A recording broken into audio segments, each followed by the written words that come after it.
Hello दोस्तों, स्वागत है आपका ऑनलाइन जीके मंच यूट्यूब चैनल पर।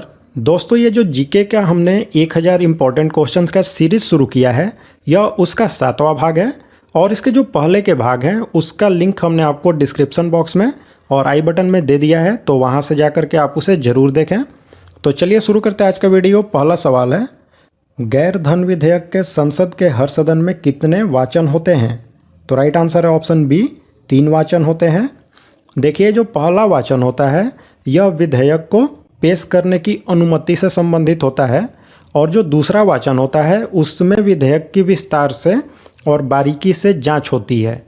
और जो तीसरा वाचन होता है इसमें क्या होता है कि अगर कोई इसी तरह का संशोधन होता है तो उसे स्वीकृत करके विधेयक में शामिल कर लिया जाता है, और उसके बाद जो ये विधेयक है दूसरे सदन यानी कि राज्यसभा में भेजा जाता है, और वहाँ पर यह प्रक्रिया फिर से दोहराई जाती है, और उसके बाद जो है विधेयक पारित हो जाता है।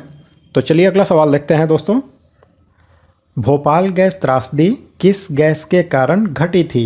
तो राइट आंसर है ऑप्शन सी, मिथाइल आइसोसाइनाइड जो है इसी के रिसाव के कारण भोपाल गैस त्रासदी हुई थी, और यह हुई थी 2-3 दिसंबर 1984 ईस्वी को। तो इसे भी याद रखना आपको। चलिए अगला सवाल देखते हैं दोस्तों। आइकोमोनिया शब्द का अर्थ क्या होता है? तो यह जो आइकोमोनिया शब्द है इसका सबसे पहली बार प्रयोग किया था अरस्तु ने, और इसका अर्थ होता है घरेलू प्रबंधन। तो राइट आंसर हो जाएगा घरेलू प्रबंधन। क्वेश्चन नंबर 4 देखते हैं। उत्पादक गैस यानी कि प्रोड्यूसर गैस जो है वह किसकी मौजूदगी के कारण अत्यधिक जहरीली होती है?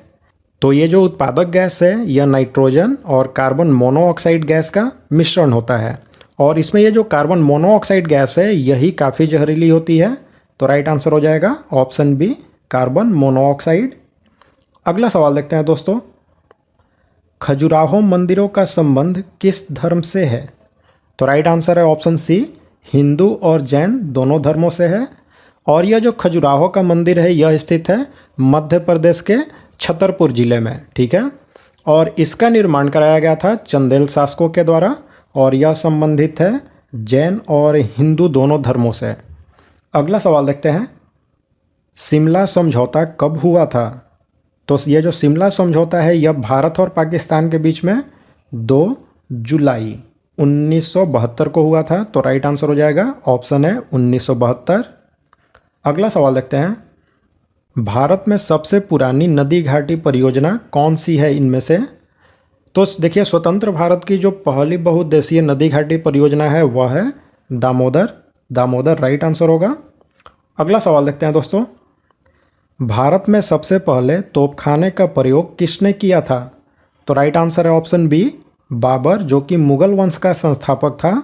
इसी ने पहली बार युद्ध में तोपखाने का प्रयोग किया था। यह जो बाबर है इसने कलंदर की उपाधि धारण की थी, और मुबैया नाम की जो पद्य शैली है इसका जन्मदाता भी इसी बाबर को ही माना जाता है। अगला सवाल देखते हैं दोस्तों। केंद्रीय प्रदूषण नियंत्रण बोर्ड किस मंत्रालय के अंतर्गत आता है? तो राइट आंसर है ऑप्शन डी, पर्यावरण और वन मंत्रालय के अधीन आता है केंद्रीय प्रदूषण नियंत्रण बोर्ड, और इसकी स्थापना हुई थी 1974 ईस्वी में, ठीक है। अगला सवाल देखते हैं। फोटोग्राफी में मुख्य रंग कौन से होते हैं?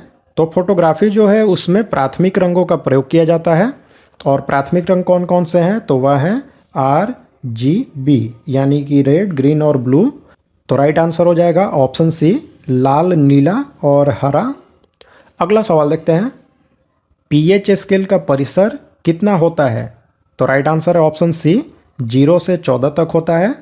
और यह जो pH स्केल है इसमें 7 का जो अंक होता है इसका मध्य बिंदु होता है, और इसे न्यूट्रल पॉइंट कहते हैं, ठीक है। और यह जो pH स्केल है इसका उपयोग किसी भी विलयन की प्रकृति को जानने के लिए किया जाता है, और किसी विलयन का pH मान अगर 7 से कम होता है तो उसकी प्रकृति अम्लीय होती है, और अगर उसका pH मान 7 से ज़्यादा है तो उसकी प्रकृति क्षारीय होती है, ठीक है। तो इसे आपको ज़रूर से याद रखना है। अगला सवाल देखते हैं दोस्तों। रीडिस्कवरी ऑफ इंडिया किसने लिखी थी? रीडिस्कवरी ऑफ इंडिया, तो यह लिखी गई थी ऑप्शन सी, मेघनाथ देसाई के द्वारा।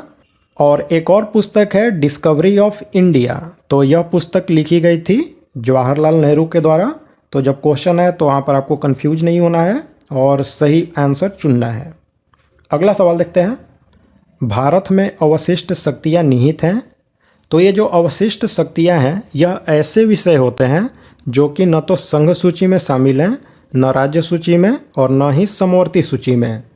तो ऐसे जो विषय होते हैं उन्हें अवशिष्ट शक्तियाँ कहा जाता है और संविधान के अनुच्छेद 248 के अनुसार ऐसे विषयों पर केंद्र सरकार जो है वह कानून बना सकती है।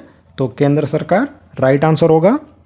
अगला सवाल देखते हैं दोस्तों, कौन सा राज्य नर्मदा नदी घाटी का हिस्सा नहीं है।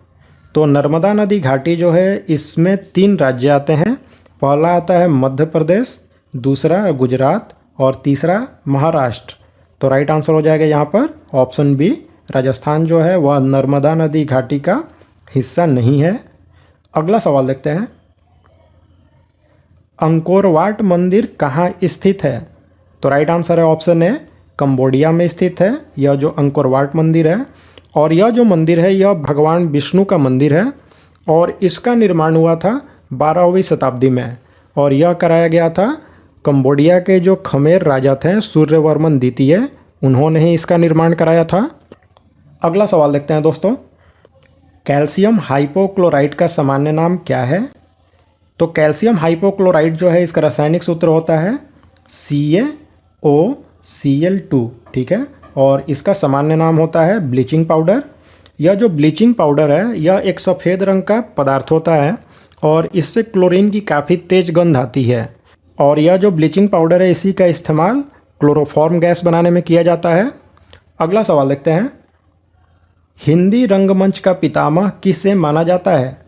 तो राइट आंसर है ऑप्शन डी, भारतेंदु हरिश्चंद्र जो हैं इन्हें ही हिंदी रंगमंच का पितामह कहा जाता है और इन्हें आधुनिक हिंदी साहित्य का पिता भी कहा जाता है, ठीक है। अगला सवाल देखते हैं, डायोप्टर किसकी इकाई है। तो राइट आंसर है ऑप्शन है, लेंस की क्षमता का जो एसआई मात्रक होता है वह होता है डायोप्टर। देखिए ये जो डायोप्टर है ये होता क्या है, तो लेंस की जो फोकस दूरी होती है और उसका रेसिप्रोकल यानी कि व्युत्क्रम जो होता है उसी को लेंस की क्षमता कहा जाता है। जैसे कि अगर मान लिया जाए कि किसी लेंस की जो फोकस दूरी है वह है f, तो उस लेंस की क्षमता p जो होगी वह होगी 1/f, ठीक है। अगला सवाल देखते हैं, सौरमंडल का सबसे गर्म ग्रह कौन सा है। तो राइट आंसर है ऑप्शन है, शुक्र ग्रह जो है वह सौरमंडल की सबसे गर्म ग्रह है और यह जो शुक्र ग्रह है यह सौरमंडल का सबसे गर्म ग्रह तो है ही, साथ ही में यह सौरमंडल का सबसे चमकीला ग्रह भी है, ठीक है। और इसे पृथ्वी की बहन, भोर का तारा और सांझ का तारा इन सब नामों से भी जानते हैं। अगला सवाल देखते हैं दोस्तों, पाइराइट अयस्क जलाने से कौन सी गैस निकलती है। तो राइट आंसर है ऑप्शन बी, सल्फर डाइऑक्साइड जो होती है वही निकलती है पाइराइट अयस्क जब जलाते हैं हम तो। और यह जो पाइराइट अयस्क है इसी का इस्तेमाल होता है सल्फ्यूरिक एसिड बनाने में। अगला सवाल देखते हैं, रूसी क्रांति का प्रारंभ किस शहर से हुआ था। तो राइट आंसर है ऑप्शन डी, सेंट पीटर्सबर्ग से हुआ था रूसी क्रांति का प्रारंभ 1917 ईस्वी में। देखिए कभी कभी एग्जाम में होता क्या है कि सेंट पीटर्सबर्ग की जगह पर पेट्रोग्राड ऑप्शन में दे देता है, तो वहाँ पर आपको पेट्रोग्राड चुनना होगा। ऐसा इसलिए कि सेंट पीटर्सबर्ग का जो पुराना नाम है वह है पेट्रोग्राड। अगला सवाल देखते हैं, निम्न में से सबसे पुराना संगठन कौन सा है। तो बारी बारी से देख लेते हैं। तो ऑप्शन ए में लिखा है IMF यानी कि इंटरनेशनल मॉनेटरी फंड, तो इसकी स्थापना हुई थी 1945 ईस्वी में। ऑप्शन बी में है FAO यानी कि फूड एंड एग्रीकल्चर ऑर्गेनाइजेशन, तो इसकी भी स्थापना हुई थी 1945 ईस्वी में। ऑप्शन सी में है ILO यानी कि इंटरनेशनल लेबर ऑर्गेनाइजेशन, इसकी स्थापना हुई थी 1919 ईस्वी में। और WHO है यानी कि वर्ल्ड हेल्थ ऑर्गेनाइजेशन, तो इसकी स्थापना हुई थी 1948 ईस्वी में। तो ऑप्शन में पूछ रहा है कि सबसे पुराना संगठन इनमें से कौन सा है, तो वह है ILO यानी कि इंटरनेशनल लेबर ऑर्गेनाइजेशन। अगला सवाल देखते हैं, एनेस्थेटिक के रूप में किसका प्रयोग किया जाता है। तो राइट आंसर है ऑप्शन है N2O यानी कि नाइट्रस ऑक्साइड जो है इसी का प्रयोग एनेस्थेटिक के रूप में किया जाता है। और यह जो N2O है इसे ही लाफिंग गैस भी कहते हैं। अगला सवाल देखते हैं दोस्तों, मनुष्य के रक्त का पीएच मान कितना होता है? तो राइट आंसर है ऑप्शन सी 7.4, यानी कि जो मनुष्य का रक्त है वह प्रकृति में क्षारीय होता है क्योंकि इसका पीएच मान जो है वह 7 से ज़्यादा है। तो अगर एग्जाम में पूछे कि मनुष्य के रक्त की प्रकृति क्या है तो वह क्षारीय होती है। अगला सवाल देखते हैं दोस्तों, शिवाजी को हराने के लिए औरंगजेब ने निम्न में से किसको भेजा था? तो राइट आंसर है ऑप्शन है राजा जयसिंह को। देखिए हुआ क्या था कि 1665 ईस्वी में औरंगजेब और शिवाजी के बीच में युद्ध हुआ था और औरंगजेब की तरफ से इस युद्ध में राजा जयसिंह लड़े थे, जिसमें कि राजा जयसिंह जो हैं वह जीते थे और शिवाजी हार गए थे। और उसके बाद एक काफ़ी ही महत्वपूर्ण संधि हुई थी जिसे कि पुरंदर की संधि नाम से जानते हैं और यह संधि हुई थी 1665 ईस्वी में। तो दोस्तों अगर आपको ये वीडियो अच्छा लगा हो तो लाइक और कमेंट करके ज़रूर हमें बताएं। दोस्तों अगर आप इसी तरह का वीडियो देखना चाहते हैं तो हमारे चैनल को सब्सक्राइब कर लें और बेल बटन का आइकन भी प्रेस कर दें, जिससे कोई भी नया वीडियो अगर हम अपलोड करें तो इसकी जानकारी आपको नोटिफिकेशन से मिल जाएगी और कोई भी वीडियो आपसे मिस नहीं होगी। तो चलिए मिलते हैं सामान्य ज्ञान के एक और नए वीडियो के साथ।